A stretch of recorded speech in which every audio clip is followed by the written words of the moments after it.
Welcome back with another banger. It's the React Files. Let's get straight to it.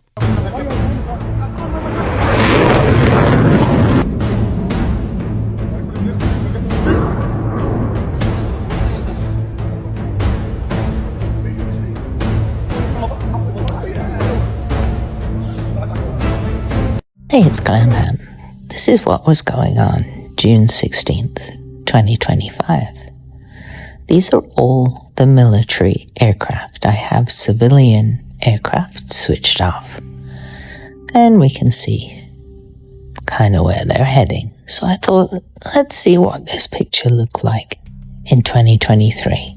So here's the dispersal of military aircraft in 2023. Exact same day. And then 2024, same day, June 16th. And of course, we come back to 2025. US looks a little empty. Where is everyone? Well, there you go. Don't worry, I'm sure there's plenty with their transponders off. And before we panic, it is Atlantic Trident 25, a giant NATO exercise. I'm sure that's all it is. See you in the comments. Take care. So I don't know if you guys heard this, but just a few days after No King's Day, you know, Donald Trump's birthday, a whole bunch of military helicopters and planes were dispatched and the DC airport has been locked down. Something is going on, y'all. Check this out. This guy right here lives in Washington, DC, and he says he swears he's seen 300 to 400 of these helicopters go by, y'all. Where the hell are they going? There's a lot of them, y'all. Check this out. Gente, miren, ve, han pasado como unos 300, 400 animales. Demasiados animales, chaparro, han pasado, loco. Atrás vienen más, loco. No sé, está cagado, está peligroso, loco. And apparently it's not just DC, y'all, because this was taken in Alabama. It looks like a whole bunch of Apache helicopters heading probably towards DC. I don't know what to say about this, everybody, but this is definitely a cause for concern. This is the military tracker here, and as you can see, there is a absolute mass exodus of stratotankers, and they are all hooking up, and they have gotten orders to head over. You can clearly tell that these stratotankers are on their way. So what's going on with all these planes and these helicopters flying out to Washington, D.C. like America is on some type of Call of Duty type of mission right now, y'all? And why isn't this being reported on the news? You would think the Washington, D.C. Airport shutting down would be big news, y'all. And they're hush-hush about this. I have not seen this many planes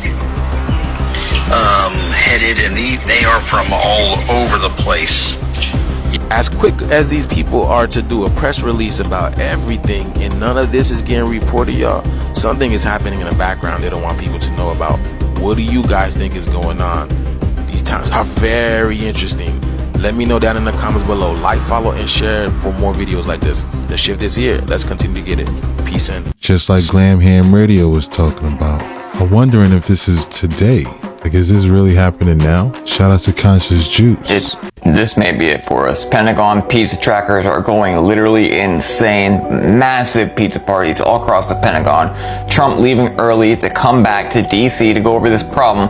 And now on the news, they're talking about how the Iron Dome's not able to stop any of these missiles that are incoming. And also, even the US is having a problem taking down these missiles. Kind of feels like I told you all that days ago and you wanted to put your opinions in the comments. And we have what appears to be hundreds of thousands, what looks like, leaving the capital of Iran. It's Iran. But just wait, that's not even the half of it. Right after the president's Truth Social post, we started getting these warnings all over Israel. Meanwhile, we have Israel media showing stuff like this right here. And also the IDF kicking journalists out of Israel and telling people again not to record what's going on because then Iran will be able to see, you know? I mean, what is GPS, right? So they're finding new locations to record from. In ballistic missile fire, you've seen how these ballistic missiles have just shredded the Iron Dome, the THAAD system, the Patriot system, all the things, it's David Sling, all those capabilities, those missiles are just going right through it. Most of our troops in the Middle East don't even have that much. Like I told y'all before, you can't just listen to one side of a conflict. And now I'm seeing videos about how the Samson option was just leaked. If you think it was just leaked, you have no business covering geopolitics at all. Get back to dancing. There have been hundreds of books written over decades detailing the Samson option. And by the way, look at the screenshot I took earlier of the certain number on the certain post. Odd, right? This is about to get so much worse than we even think possible. What a coincidence with that number right there. Shout outs to the real Moon Henry. Okay, so I'm in the middle of Tel Aviv. What you're looking at here is the crater from one of the Iranian ballistic missiles that hit last night. And this is the blast damage behind me, these residential apartment buildings. Everything I'm about to tell you is for entertainment purposes only, and none of it's related.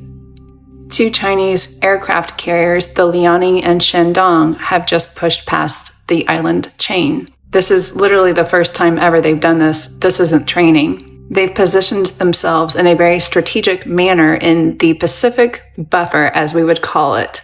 We have two buffers, the Atlantic and the Pacific. We also have two land buffers, Canada and Mexico. These are what protect us from wars. The 700 Marines that were deployed for the riots in LA, did you wonder why they never showed up? That's because they were meant for Seal Beach. Russia is also positioning themselves in a very strategic manner. Keep in mind, there's also submarines encircling Taiwan. The emergency broadcast system has now been put on standby, and the global communications system has now been taken under control by alliances. You might find that we're going to have a blackout. Your phones may not work, and portions of the internet may not work. Why? It's to disseminate the elite. This is in an effort to expose the truth. Over 700,000 files have been processed for sealed indictments. This includes political figures, media personalities, financial leaders, foreign dignitaries, many of whom will be facing military tribunals. This involves the dark money trafficking and those who were working on biomedical weapons. Don't forget, our country is infested with tunnels. Places like LA, Chicago, and specifically Washington, D.C., these are primarily used for, like I told you before, the tunnels are breathing. Ask yourself why the tunnels are breathing.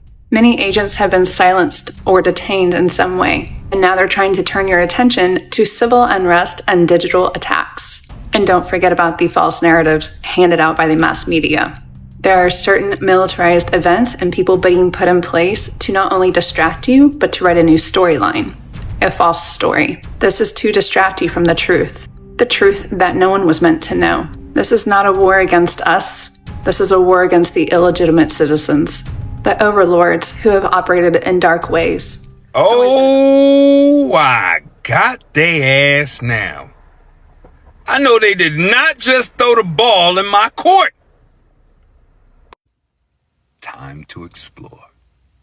So when I came across this post, of course, I was happy because they threw something my way in my city. So, of course, I'm going to be examining it. And, man, is this is truer than true. Wait till I show y'all these receipts. Look at this tunnel beneath the city of Buffalo. But it's going to get better because we're going to analyze some of these around the city. From the Tunnel of Tears that travels from the holding center to the county court. Old Town Casino to Buffalo City Hall and the Stratler Hotel to the passageway from the AM and A's department store building across Washington Street. Wait till I show y'all this shit. Let me give y'all a vision so you can see what I'm seeing.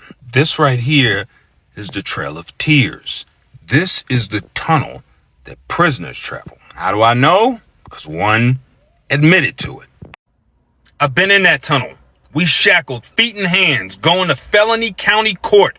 I walked back with people that just got 5 years all the way to 50. Shit ain't a game nor a joke. It's legit a surreal feeling going through them tunnels as a criminal shackled up. The walk back is always quiet as hell. All you hear is the tunnel itself. We're going to dig into this shit. So he said the tunnel of tears that travels from the holding center to the county court. Okay, so now I see what he's saying. That tunnel, county court, right here, has to run this way. Right here, from the holding center, beneath Eagle Street. Moving right along. This tunnel right here,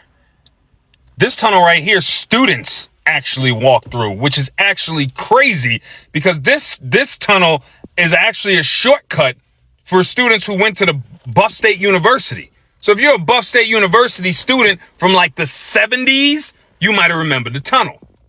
Tunnels under Buff State College, right? Look at the streets.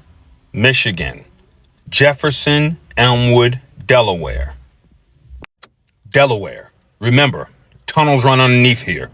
This is where the prisoners were being escorted. Boom. Remember, they said Elmwood. Elmwood is on the list, and Forest Ave is on the list. Underground tunnel beneath there, underground tunnel beneath there. Where did it lead to? Buff State University. Listen to this.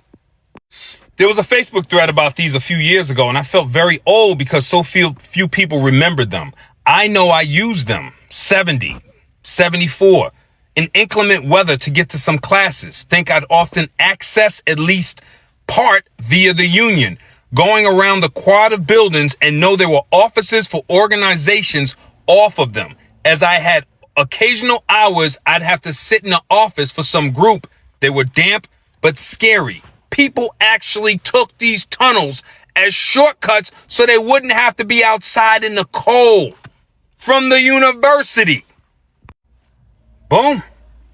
What did I just say? Look, Forest Ave, Delaware, look, Elmwood and Jefferson, all of them, which run congruent and seem to meet at Buffalo University, which I haven't got to yet, but it's 100% Tartarian. Then you got this tunnel right here. Now, this tunnel right here is odd because it's turning, right? But the lady who said something about this tunnel, listen to what she said. Peep this. I've been in one like this, but I think it went from the old Hennegers to the electric tower. It was in poor shape in the early 1980s when I was in there.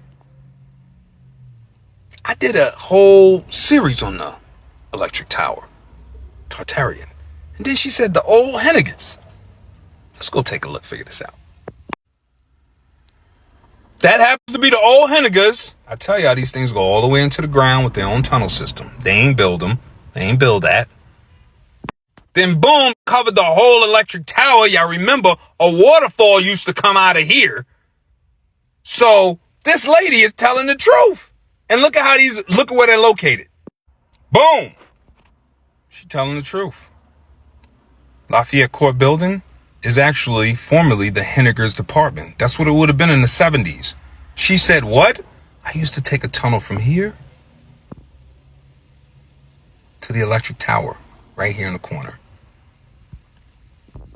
Down on the ground, she'd take a tunnel from here, hop inside this bad boy, and pop up at the electric tower.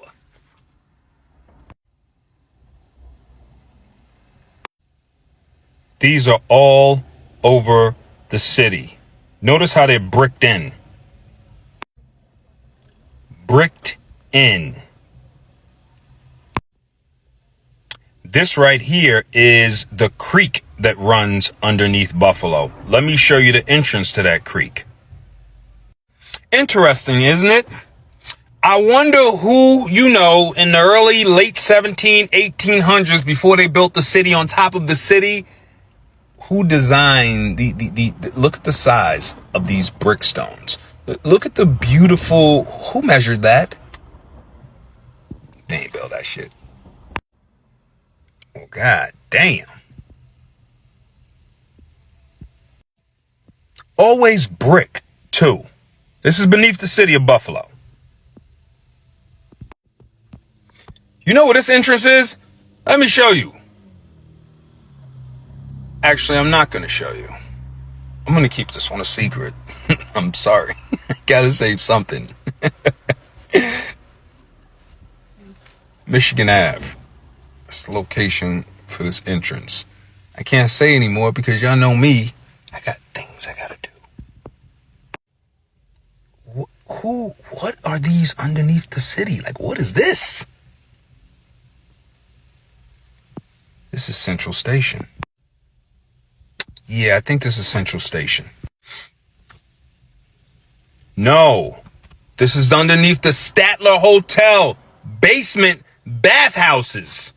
So they say. I don't know what that is or who put that there, but it's not part of the hotel right now. But let's go see where the Statler Hotel is so we can figure out if it connects to the other tunnels. Yeah. Oh, I got their ass now. Now check this shit the fuck out. Remember they got the Trail of Tears in Buffalo at the Holding Center that goes to the county court, right? Then you got the Buffalo City Hall, right? Connected to the old casino, right? And that's connected to the Statler Hotel, which we're underneath right now. Look at this shit, right? Let's take a look at something real quick. You notice how this tunnel is curving, right? Watch me show you some shit. Peep game.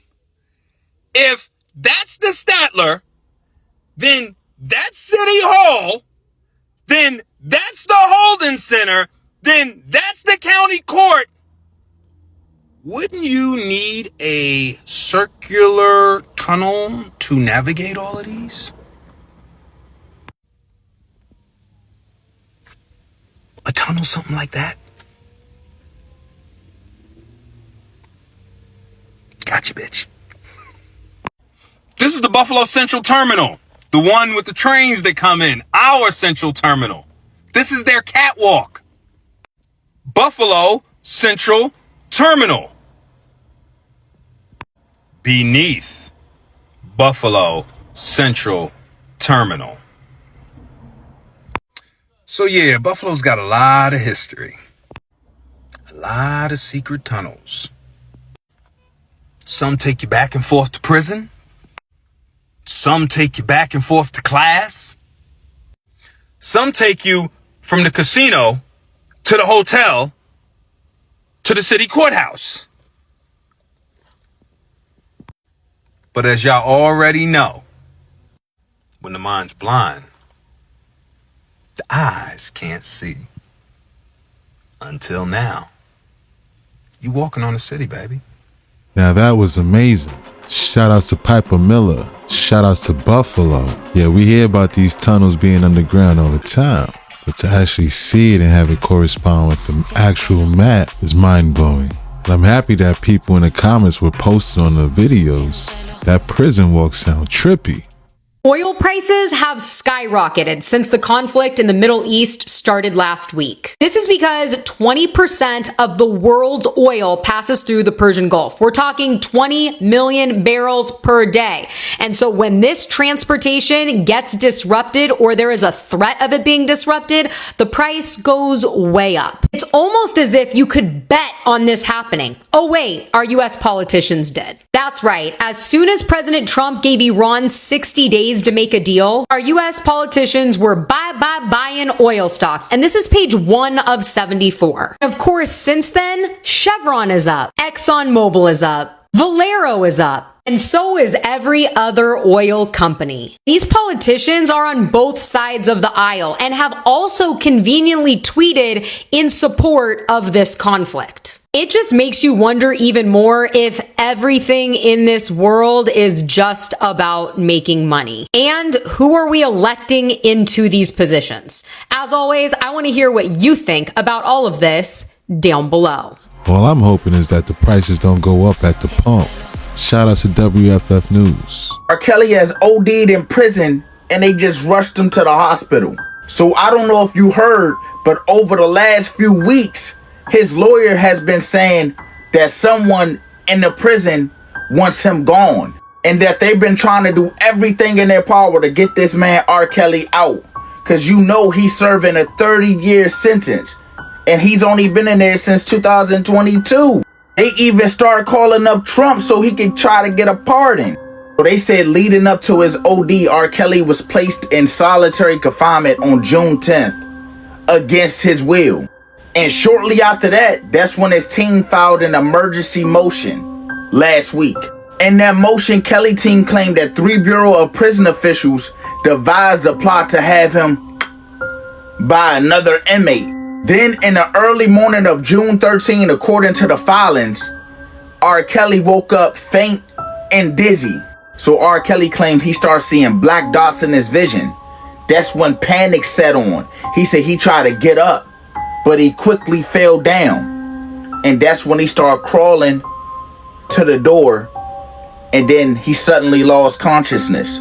They said the prison medical team couldn't really help him, so they hurried up and put him in the ambulance and they rushed him to the hospital where he was there for 2 days. And that's it right now, y'all. But if y'all want to stay updated, you already know what to do. Hit that follow button. It's definitely suspicious. Makes you think that somebody doesn't want him to get out because he knows too much about the Diddy trial. Shout out to Xavier X. This story is 100% real, and no one can explain what happened to this group of 9 students. They were all incredibly experienced hikers, and in 1959 decided to set off on a 2-week expedition into the frozen Ural mountain ranges of Russia. A week into their trek, harsh snowstorms forced them to set up camp and wait it out halfway up one of the mountains. These were the last photos taken by the hikers before they went missing. A few weeks later, when they never returned back home to their families, a search party was sent out to find them. The rescue team came across their campsite, and what they found was far worse than what anyone could have ever imagined. Their tents were intentionally torn to shreds with a sharp object, yet all of their clothes, gear, and even fresh meals were inside, neatly stacked and untouched among the ruins. They find a journal with a final entry reading, "I wonder what awaits us on this hike. Will anything new happen?" Oh, and were they right about that. All 9 bodies were nowhere to be found, but they see a trail of footprints leading away from the camp and out into the barren Russian tundra. But the footprints were barefoot, even though it would have been like 30 below zero at the time, with the indentations in the snow indicating they walked away in a calm, orderly fashion, as opposed to running away in a panic as you'd expect in a situation like this. They follow the prints and find 5 of the hikers' bodies wearing nothing but their underwear, who would have been in the middle of a massive snowstorm and presumably died of hypothermia. The bodies were mangled, covered in severe cuts, bruises, and strangest of all, 3rd-degree burns. One of them even had a chunk of flesh missing from his right hand and inside of his mouth, like he tried biting his own hand off. Months of searching later, they find the bodies of the 4 remaining hikers in a riverbed 250 feet away, and this is where the story gets even weirder. This time, these hikers' bodies were all wearing the clothes of their dead friends, found in a makeshift shelter like they were trying to hide from someone or something. And these bodies had even more serious injuries all over them: chest fractures, cracked skulls. Some had their tongues and lips cut off, and eyes gouged out of their sockets. Above all, a few of the bodies were radioactive, like they had been recently exposed to nuclear radiation. On record, the official cause of death of this incident was an unknown compelling force which the hikers were unable to overcome. This is the Dyatlov Pass incident, named after the one who led this expedition, Igor Dyatlov. At first glance, it might even seem obvious. A psychopath or a group of psychos came across their encampment, slashed their tents open, and chased them down. But that theory completely fell apart, as upon further investigation, they realized the tents were slashed open from the inside, meaning whatever happened to someone in the tents, presumably one or a few of them. But even then, the neatly folded unused gear, the near-naked bodies in the middle of the snow, other bodies wearing their friends' clothes with their tongues and eyes gouged out, their radiation. None of it makes any sense, and no one's been able to piece together exactly what happened. Some say avalanche, others say Yeti, some an attack by the local indigenous Mansi tribe people, or just hypothermic delirium. The Dyatlov Pass incident has become one of the biggest unsolved mysteries of the internet, and some theories claim they figured it out. The families of the victims demanded answers from the Soviet government for years, who strangely classified all photos, files, and journals recovered during their search. The area was made off limits, and all other evidence collected was destroyed, which was unusual for a civilian incident, even for the Soviet Union. Kinda like something happened there they didn't want anyone to know about. Well, originally, there were only supposed to be 8 hikers on this trek, but strangely, this guy, Semyon Zolotaryov, was added last second, who was significantly older than the rest, and was also a war veteran with many years of military service, suspected to be an undercover KGB KGB agent, Soviet intelligence, with the true objective of this expedition hidden from the rest of the group, which one particularly interesting theory states its purpose was to test a top-secret Soviet weapon, led by the supposed KGB agent, a mission either gone horribly wrong or him sent in as a sacrifice, as numerous campers in the region claimed they saw strange lights and glowing orbs moving across the sky in the same night, possibly UFOs, or some sort of satellite-based weapon system that led to their untimely demise. And of course, if something like this actually did happen, you can bet the Soviet Union would be quick to cover it up, going as far as even sending restagers as part of the original rescue team to mess around with the campsite and mangle the bodies to confuse investigations, which to be fair does sound something like the KGB would do. But even that doesn't explain the calm, orderly footprints in the snow, the gouged eyes, the tent being cut open from the inside. Maybe they were testing some mind control device that made them all go crazy. No one really knows what happened at Dyatlov Pass. Even the ones who claim they irrefutably solved it are really just guessing. No matter the theory, there's always some element of the story that just doesn't quite fit. On record, this case is still technically unsolved, although it was briefly reopened in 2019 only to rule out any criminal activity, and claiming that a slab avalanche was the most likely cause of the incident, which honestly doesn't really make any sense, and they know it. Only for the case to be closed again, forever a mystery. If that was the case, how would the bodies become radioactive? Shout out to Phil Spixel.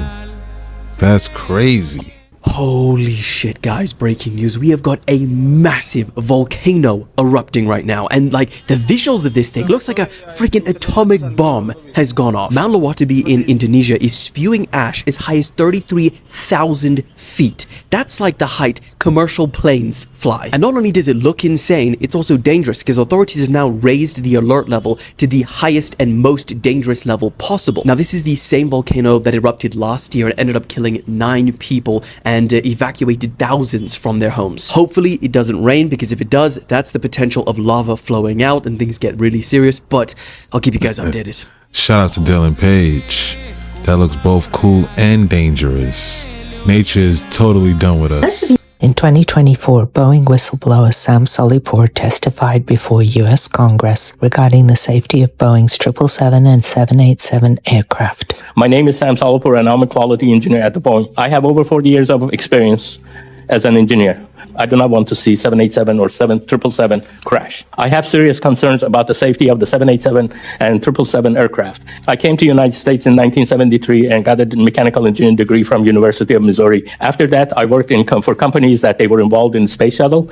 I had a friend engineer that worked on the space shuttle. He was always complaining about the quality of the O-rings that we had in the space shuttle solar rocket boosters. He was scared that they might fail. He raised his concerns and he wasn't heard. And 7 brave astronauts, including the teacher in space, died when the Challenger O-rings ultimately failed, just as he predicted. I have analyzed Boeing's own data to conclude that the company is taking manufacturing shortcuts on the 787 program that may significantly reduce the airplane safety. Since 2013, there have been serious issues on the 787 program, not properly closing thousands of gaps in its assembly of the fuselage on major joints. Boeing's PR team like to call it the width of a human hair when you are operating at 35,000 feet.